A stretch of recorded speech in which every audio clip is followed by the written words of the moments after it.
राजस्थान सरकार ने अपना बजट पेश किया, जिस पर अलग अलग वर्गों ने अलग अलग प्रतिक्रियाएं दी। बात करें federation of Rajasthan trade and industry की, तो 40 ने सामूहिक रूप से बजट देखा और इसके लिए लगाई गई बड़ी स्क्रीन पर जन टीवी न्यूज पर federation of Rajasthan trade and industry के पदाधिकारियों और उद्योग व्यापार जगत के दिग्गजों ने बजट की पल पल की अपडेट ली और इसके बाद 40 ने सामूहिक रूप से एनालिसिस कर बजट को 10 में से 9 नंबर दिए। 40 पदाधिकारियों से बातचीत की हमारे संवाददाता सुदर्शन सिंह शेखावत ने।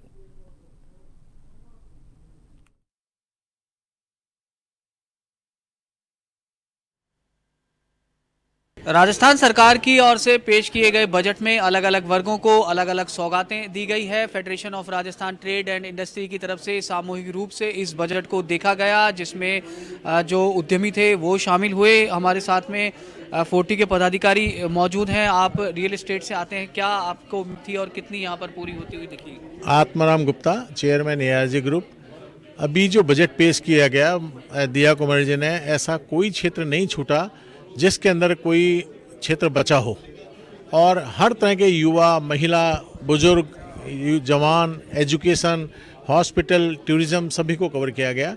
और जब पूरा देश का जीडीपी की बात करें तो 21 लाख से ज़्यादा करोड़ का प्रावधान इसमें नज़र आया। प्रोडक्शन जो बढ़ेगा, पर कैपिटा इनकम 2 लाख से ऊपर बढ़ती नज़र आ रही है, इसके अंदर दिखाया गया है। तो और इंफ्रास्ट्रक्चर के ऊपर बहुत विशेष जोर दिया गया है। रोड नेटवर्क है, सारे वेयर हाउसिंग इंडस्ट्रीज़ हैं, इसमें कंटेनर मैन्युफैक्चरिंग के ऊपर फोकस दिया गया है। तो ये सारी चीज़ें उद्योग धंधों को बढ़ाती है। दिल्ली मुंबई कॉरिडोर के ऊपर लॉजिस्टिक हब बनाने की बात की गई है। तो ये सारे उद्योग धंधे मिलकर के व्यापार बढ़ाएंगे और उससे हमारा रियल एस्टेट इंडस्ट्री को बहुत बड़ा बूस्ट मिलने के चांस मिलते हैं। और रियल एस्टेट इंडस्ट्री में भी जो लोन डॉक्यूमेंट्स के ऊपर 1% स्टैम्प ड्यूटी लगती थी, उसे घटा करके 0.5% किया गया है, जो एक स्वागत योग्य कदम है। ओवरऑल बजट बहुत चहुमुखी विकास को लेके है। 2047 का विजन डॉक्यूमेंट है, जिसमें $4.3 ट्रिलियन को टच करने की स्टेट गवर्नमेंट की टारगेट है।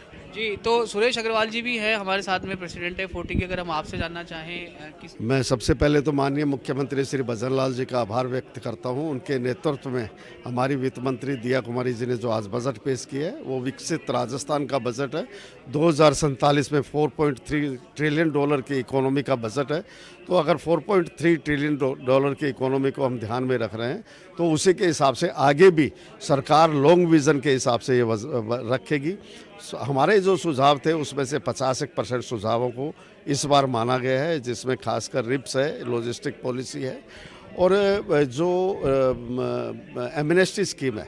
ये तीनों ऐसी चीज़ें थी जो हमारी डिमांड थी कि भूमि पे और माइनिंग पे भी एमनेस्टी ले जाए, तो सरकार इस बार लेके आई है। तो इससे बहुत सारे केस भी ख़त्म होते हैं, सरकार के पास रेवेन्यू भी आता है। और साथ ही साथ इंडस्ट्री के लिए जो बजट की डिमांड थी कि एरियो को ठीक करने के लिए, जैसे इंडस्ट्रियल एरियो में बहुत सारी प्रॉब्लम्स है, उसको डेवलपमेंट करने के लिए जो ऑलरेडी इंडस्ट्रियल एरिया, तो उसमें भी सरकार ने एक अच्छा बजट इस बार दिया है। जी, कितने नंबर देंगे आप बजट को? मैं समझता हूँ इस बार 9 नंबर दिए जाने चाहिए। निश्चित तौर पे बजट बहुत अच्छा है और पुरानी चीज़ों को और सुदृढ़ किया गया है। युवाओं को 10 लाख रुपए तक का लोन कम ब्याज के ऊपर देने की बात कही गई है, जिससे यहाँ पे नए रोजगार पैदा हो पाएंगे और युवा उसके अंदर जा पाएंगे। तकनीकी प्रशिक्षण और बहुत सारी चीज़ों के ऊपर भी जोर दिया है, जिसके कारण से हम नए नए चीज़ों के ऊपर जा सकेंगे। आज के बजट में नो डाउट बजट तो अच्छा है, क्योंकि इसमें प्रत्येक सेक्टर का ध्यान रखा गया है। लेकिन सबसे बड़ा चैलेंज ये है कि जितनी भी घोषणाएं हुई हैं, क्या वो धरातल पर उतरेंगी, और यही एक महत्वपूर्ण वो है। हालांकि व्यापारी वर्ग को और चिकित्सा और स्वास्थ्य में सुरक्षा को, दोनों को चीज़ ध्यान में रखते हुए ये बजट में काफ़ी घोषणाएँ की हैं।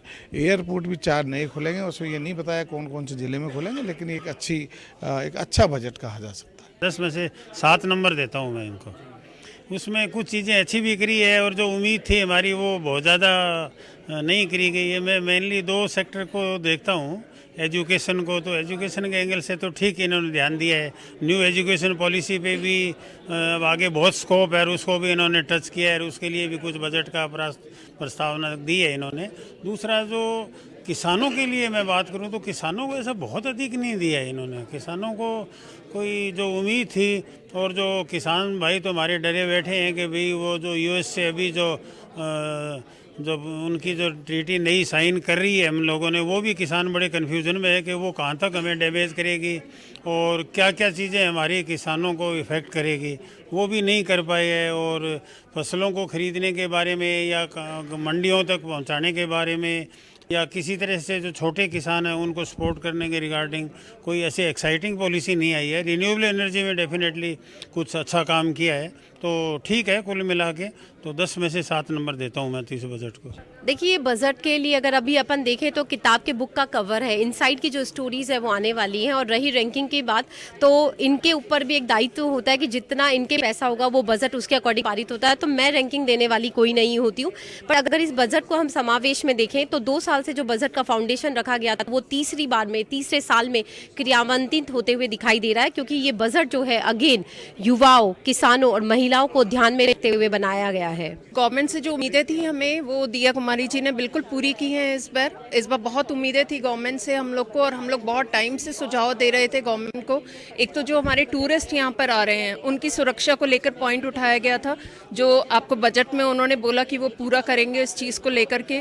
और 15 लाख से लेकर के जो 1 करोड़ की सीमा बढ़ाई गई है लोन की, जो लेडीज विमेन एंटरप्रेन्योर्स को दी जाएगी, उससे बहुत खुश आएगा, एक बहुत उल्लास होगा और लोगों को नया काम करने में प्रमोशन मिलेगा इस चीज़ से। हेल्थ पे भी काफ़ी फोकस किया गया है इस बजट में, और हम चाहेंगे कि जिस तरीके से फोकस किया मेंटल हेल्थ पे और साइकोलॉजी को इंक्लूड करने की बात करी गई, और बच्चों के लिए बहुत कुछ सोचा गया है इस बजट में। जेके लॉन को एक अच्छा बजट दिया गया है उसके टावर बनाने के लिए, और RUHS में पीडियाट्रिक यूनिट के लिए भी बात करी गई, और डिजिटल इंडिया की बात की गई, डिजिटल रिकॉर्ड्स की बात करी गई, जो बहुत अच्छा योगदान करेगी चिकित्सा फील्ड के अंदर राजस्थान में। और जिस तरीके से टूरिज़्म पे बात करी गई, तो मैं समझता हूँ कि मेडिकल टूरिज़्म और डेंटल टूरिज़्म पे भी बहुत फ़र्क पड़ेगा जिस तरीके से अगर टूरिज़्म बढ़ता है तो चाहे किसान हो, चाहे युवा हो, या हम बात करें इंडस्ट्रियलिस्ट जो हैं उनकी, या फिर टूरिज़्म की, हर वर्ग का इस बजट में ध्यान रखा गया है। ये यहाँ 40 की तरफ से जो सामूहिक रूप से बजट को देखा गया, उसका विश्लेषण किया गया और उसके बाद में ये यहाँ पर कहा गया। रामकिशन सैनी के साथ सुदर्शन शेखावत, जन TV, जयपुर।